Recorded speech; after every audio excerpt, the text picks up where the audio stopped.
இன்று பொதுக்காலத்தின் 23ஆம் ஞாயிறு, செப்டம்பர் மாதம் 8ஆம் தேதி ஞாயிற்றுக்கிழமை. இன்று புனித கன்னிமரியாளின் பிறப்பு விழா. வேளாங்கண்ணி அன்னை ஆரோக்கிய அன்னையின் பிறந்த நாள் விழா. ஆகவே நாம் அன்பு தாய்க்கு பிறந்த நாள் வாழ்த்துக்கள் கூறுவோம். அன்பின் தாய், அருளின் தாய், இரக்கத்தின் தாய், நமக்காக இறை தேவனுக்கு ஆகட்டும் என்று ஒரு சொல்லால் தேவனுடைய வார்த்தையை தன் மனதில் ஏற்றுக்கொண்ட தாய், அந்த வார்த்தைக்கு கடைசி மட்டும் கல்வாரி மலை மட்டும் இறைவனுடைய திட்டத்திற்கு கீழ்ப்படிந்த தாய், பொறுமையுள்ள தாய், குணப்படுத்தும் தாய், குன்றின் மேல் இட்ட தீபமா இன்றும் நிலவிக் கொண்டிருக்கும் அன்பு தாய், அவளுடைய நாம விழாவினை நாம் சிறப்பாக கொண்டாடுவோம். இன்று அவளுக்கு நாம் ஜபமாலை சொல்லி அவளுக்கு பூமாலையாக நாம் சூட்டுவோம். அன்னை மரியாள் நம் குடும்பங்களுக்கு தேவ ஆசீர்வாதம் இறைமகனிடம் பரிந்து பேசி நம் அனைவருக்கும், நமக்கு மட்டுமல்ல, நம் ஊரில் உள்ளவர்களுக்கும், திருச்சபையில் உள்ளவர்களுக்கும், உலகம் எத்திசையும் உள்ள அனைத்து குடும்பங்களுக்கும் தேவதாய் பரிந்து பேசி, அவருடைய பரிந்து பேசுதலால் இறைமகன் இயேசுவிடம் நமக்கான விண்ணப்பங்களை அவள் கேட்டு நமக்கு பெற்று தருவாளாக. அந்த நம்பிக்கையுடன் அன்னை மரியாளை போற்றுவோம். ஆமென். இன்று தேவன் நமக்கு தரும் ஜீவ நீர் ஊற்றான இறை வார்த்தை புனித மார்க் எழுதிய நற்செய்தி இயல் 7 இறை வார்த்தைகள் 31 37 முடிய. அக்காலத்தில் இயேசு தீர் பகுதியை விட்டு சீதோன் வழியாக சென்று தெக்கப்போலி பகுதி நடுவே வந்து கலிலேயா கடலை அடைந்தார். காது கேளாதவரும் திக்கி பேசுபவருமான ஒருவரை சிலர் அவரிடம் கொண்டு வந்து அவர் மீது கை வைத்து குணமாக்குமாறு அவரை வேண்டிக் கொண்டனர். இயேசு அவரை கூட்டத்திலிருந்து தனியே அழைத்து சென்று தம் விரல்களை அவர் காதுகளில் இட்டு உமிழ்நீரால் அவர் நாவை தொட்டார். பிறகு வானத்தை அண்ணாந்து பார்த்து பெருமூச்சு விட்டு அவரை நோக்கி எப்பத்தா, அதாவது திறக்கப்படு என்றார். உடனே அவருடைய காதுகள் திறக்கப்பட்டன, நாவும் கட்டவிழ்ந்தது. அவர் தெளிவாக பேசினார். இதை எவருக்கும் சொல்ல வேண்டாம் என்று அவர்களுக்கு அவர் கட்டளையிட்டார். அவரது கட்டளைக்கு நேர்மாறாக இன்னும் மிகுதியாய் அவர்கள் அதை அறிவித்து வந்தார்கள். அவர்கள் அளவு கடந்த வியப்பில் ஆழ்ந்தவர்களாய், இவர் எத்துணை நன்றாக யாவற்றையும் செய்து வருகிறார், காது கேளாதோர் கேட்கவும் பேச்சற்றோர் பேசவும் செய்கிறாரே என்று பேசிக்கொண்டார்கள். ஆண்டவரின் அருள்வாக்கு. கிறிஸ்துவே மக்கு புகழ். ஆரோக்கிய தாயே ஆதாரம் நீயே, ஆரோக்கிய தாயே ஆதாரம் நீயே, தீராத துணை போக்கும் மரியே என் பரிவே, ஆரோக்கிய தாயே ஆதாரம் நீயே. மரியே வாழ்க, மரியே வாழ்க, மரியே வாழ்க. அம்மா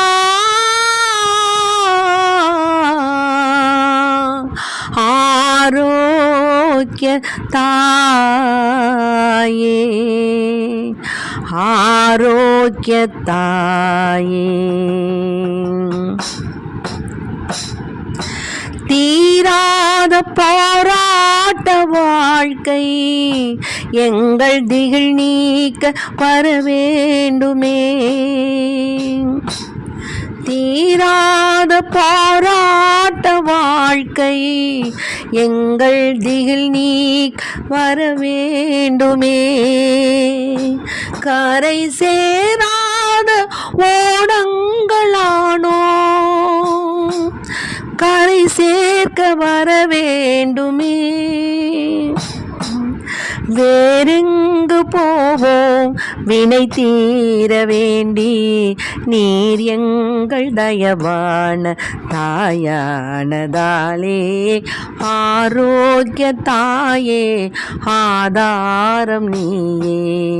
மரியே வாழ்க, மரியே வாழ்க, மரியே வாழ்க.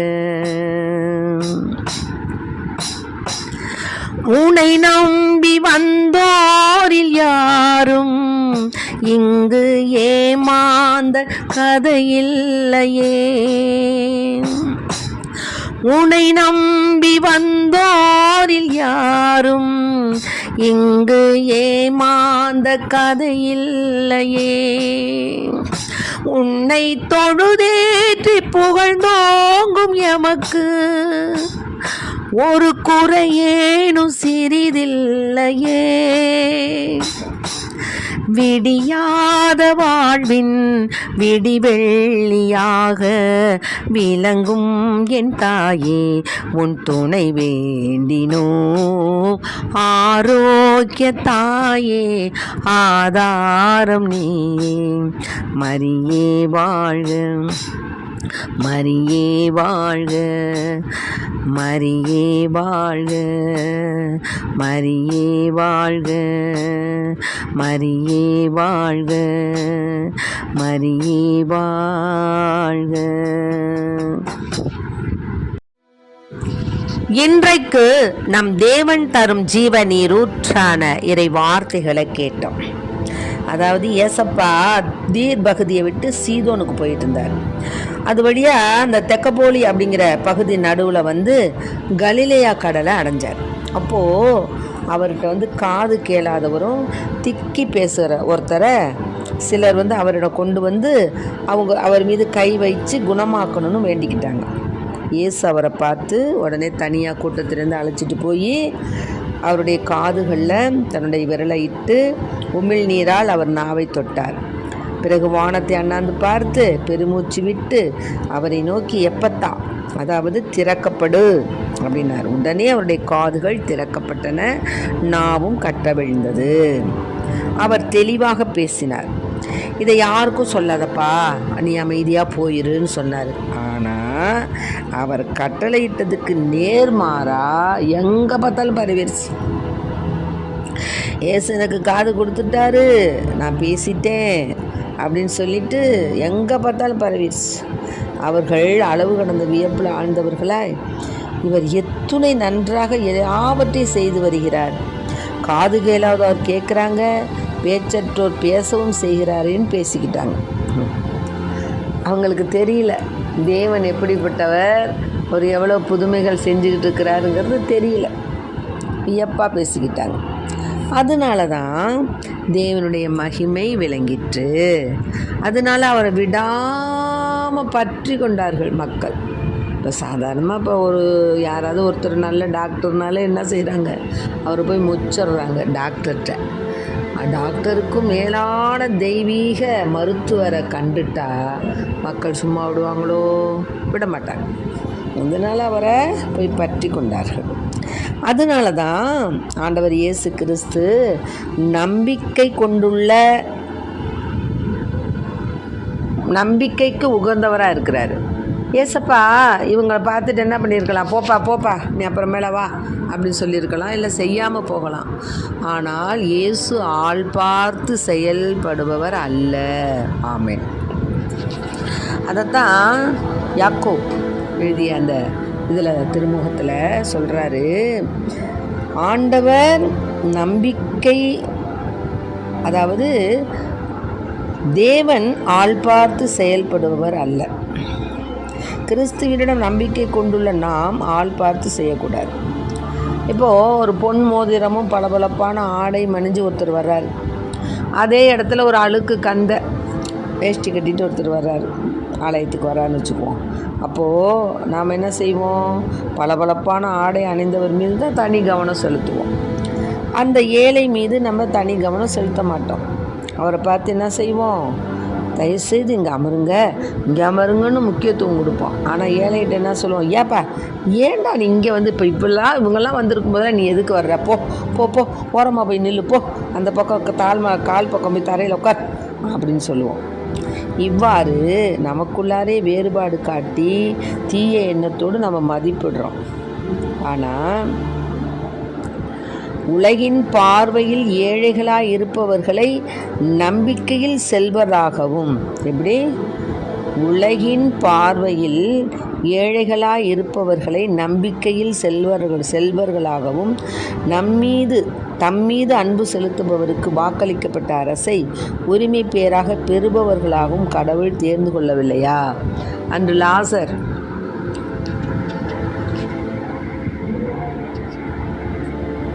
மூன்று நாள் அவர் மரித்து அடக்க செய்யப்பட்டார்.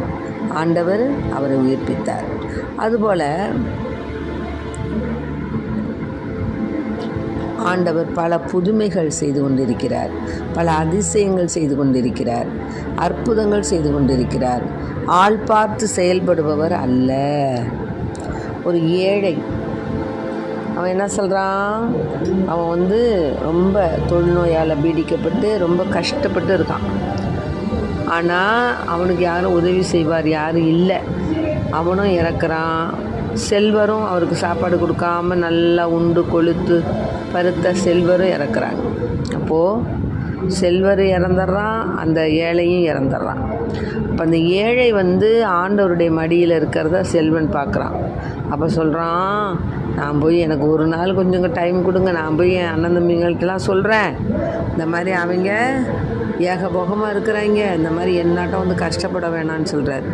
அப்போ சொல்கிறாங்க, அங்கே அவன் அண்ணன் தம்பிங்களுக்கு புத்தி சொல்ல இறைவாக்கினர்கள் இருக்கிறாங்க, ஊழியக்காரங்க இருக்கிறாங்க, இன்னுமாக திருச்சபையினுக்கு அதாவது நடத்தக்கூடிய பல்வேறு தலைவர்களும் இருக்கிறாங்க.